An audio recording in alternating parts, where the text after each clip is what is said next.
வணக்கம் நண்பர்களே, நான் உங்கள் குமுதா. சுட்டி கார்ட்டூன் ஸ்டோரிக்கு உங்களை அன்புடன் வரவேற்கிறேன். இன்றும் ஒரு அழகான சுவாரஸ்யமான கதையுடன் உங்களை சந்திக்க வந்திருக்கிறேன். வாங்க கதைக்குள் போகலாம். முன்னொரு காலத்தில் பச்சை பசேல் என்ற வயல்வெளிகள் நிறைந்த ஒரு அழகான கிராமம் இருந்தது.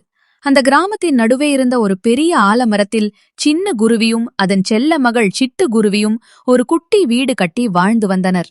சின்ன குருவியின் தம்பிதான் காரி காக்கா. சின்ன குருவி மிகவும் உழைப்பாளி மற்றும் பாசக்கார பறவை. ஆனால் காரி காக்காவோ கடும் சோம்பேறி. அது மட்டும் இல்லாமல் பேராசையும் சுயநலமும் பிடித்தது. வேலை எதுவும் செய்யாமல் அக்கா தேடி வரும் உணவை மட்டுமே சாப்பிட்டு கொண்டு ஆலமர வீட்டிலேயே சோம்பேறியாக காலம் கழித்து வந்தது. நாட்கள் நன்றாக சென்று கொண்டிருந்த போது அந்த கிராமத்திற்கு பெரிய சோதனை ஒன்று வந்தது. அந்த வருடம் கோடை காலம் தொடங்குவதற்கு முன்பே மழையே பெய்யாமல் பொய்த்து போனது.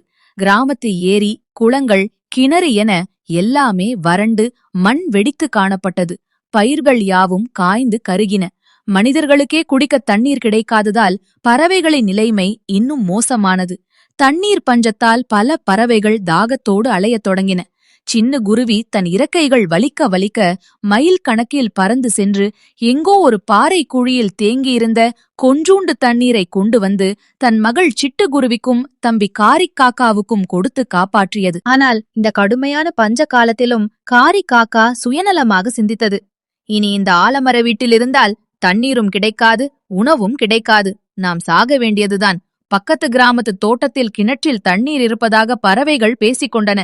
நாம் அங்கே சென்று விடலாம் என்று முடிவு செய்தது. அது மட்டுமில்லாமல் சின்ன குருவி அடுத்த நாளுக்காக சேமித்து வைத்திருந்த கொஞ்சம் தண்ணீரையும் யாருக்கும் தெரியாமல் திருடிக் கொண்டது. விடிந்ததும் சின்ன குருவியிடம் சென்று, அக்கா, உங்களோடு இருந்தால் எனக்கும் தண்ணீர் கிடைக்காது. இந்த வீட்டை விட்டு நீங்கள் 2 பேரும் கிளம்புங்கள். இனி இந்த வீடு எனக்கு மட்டும்தான் சொந்தம். என் பின்னால் வராதீர்கள் என்று சின்ன குருவியையும் சிட்டு குருவியையும் வீட்டை விட்டு விரட்டி அடித்துவிட்டு பக்கத்து கிராமத்திற்கு பறந்து சென்றது. பெற்ற தம்பியே இப்படி துரோகம் செய்துவிட்டானே என்று சின்ன குருவி கண்ணீர் விட்டு அழுதது. எனினும் தன் மகள் சிட்டு குருவிக்காக தன் மனதை தேற்றிக்கொண்டு கிராமத்தின் எல்லையில் இருந்த ஒரு பழைய காய்ந்த மரப்பொந்தில் சிறியதாக ஒரு புதிய வீடு அமைத்து குடியேறியது. சின்ன குருவி தினமும் சுட்டெரிக்கும் வெயிலில் பறந்து சென்று காய்ந்த களிமண் தரையை தன் நகங்களால் தோண்டி வேர்களில் கசியும் ஈரப்பசையை கொண்டு வந்து தன் மகளின் தாகத்தை தீர்த்தது. வறுமையிலும் சிட்டுக்குருவி தன் தாயின் கஷ்டங்களை உணர்ந்து அவளுக்கு பாரமாவே இருக்கக்கூடாது என்று நினைத்து சமத்தாக வளர்ந்தது. ஒரு நாள் மதிய வேளையில் சிட்டுக்குருவி ஒரு சொட்டு தண்ணீருக்காக கிராமத்து வீதிகளில் அலைந்து கொண்டிருந்தது. அப்போது அந்த கிராமத்து பஞ்சாயத்து தலைவரின் வீட்டுத் தோட்டத்தில் காட்டின் பெரிய ராஜ கழுகின் வயதான தாய் கழுகு தாகத்தினால் நாக்கு வறண்டு பறக்க முடியாமல் தரையில் விழுந்து உயிருக்கு போராடிக் கொண்டிருந்தது. அந்த சமயம் பக்கத்து கிராமத்திலிருந்து வந்த காரி காக்கா அதை பார்த்தும் பார்க்காதது போல், இதற்கெல்லாம் தண்ணீர் கொடுத்து காப்பாற்றினால் நமக்கு தண்ணீர் கிடைக்காமல் போய்விடும் என்று கரடு முரடாக கத்திக்கொண்டே நகர்ந்தது.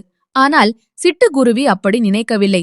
உடனே பறந்து சென்று கிராமத்து மனிதர்கள் குடங்களில் பிடித்து வைத்திருந்த தண்ணீரிலிருந்து கீழே சிந்திய சில சொட்டுகளை தன் சிறிய அலகில் ஏந்தி வந்து அந்த தாய் கழுகின் வாயில் ஊட்டியது.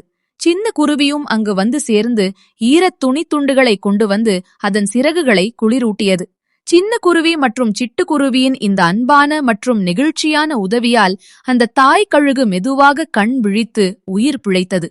உயிர் பிழைத்து தன் இருப்பிடத்திற்கு சென்ற தாய் கழுகு தன் மகனான காட்டின் பெரிய ராஜ கழுகிடம் சிட்டுக்குருவி செய்த நற்பண்டை பற்றி கண்ணீருடன் பெருமையாக கூறியது.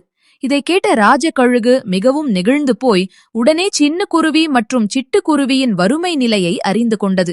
நேராக அவர்களின் வீட்டுக்குச் சென்று, உங்கள் இருவரின் அன்பான குணத்திற்கும் உழைப்பிற்கும் என் நன்றிகள். உங்கள் கிராமத்தின் தண்ணீர் பஞ்சத்தை தீர்க்க நான் உதவுகிறேன் என்று உறுதியளித்தது. நண்பர்களே, இன்றைய கதை உங்களுக்கு பிடித்திருக்கும் என்று நம்புகிறேன். இந்த கதையிலிருந்து நீங்கள் என்ன பாடம் கற்றுக்கொண்டீர்கள் என்பதை கமெண்டில் சொல்லுங்கள். கதை பிடித்திருந்தால் ஒரு லைக் செய்யுங்கள். உங்கள் நண்பர்களுடனும் பகிருங்கள். இன்னும் இதுபோன்ற அழகான கார்ட்டூன் கதைகளை பார்க்க சுட்டி கார்ட்டூன் ஸ்டோரி சேனலை சப்ஸ்கிரைப் செய்து பெல்லை அழுத்த மறக்காதீர்கள். நான் உங்கள் குமுதா. அடுத்த ஒரு புதிய சுவாரஸ்யமான கதையுடன் மீண்டும் சந்திப்போம். நன்றி, வணக்கம்.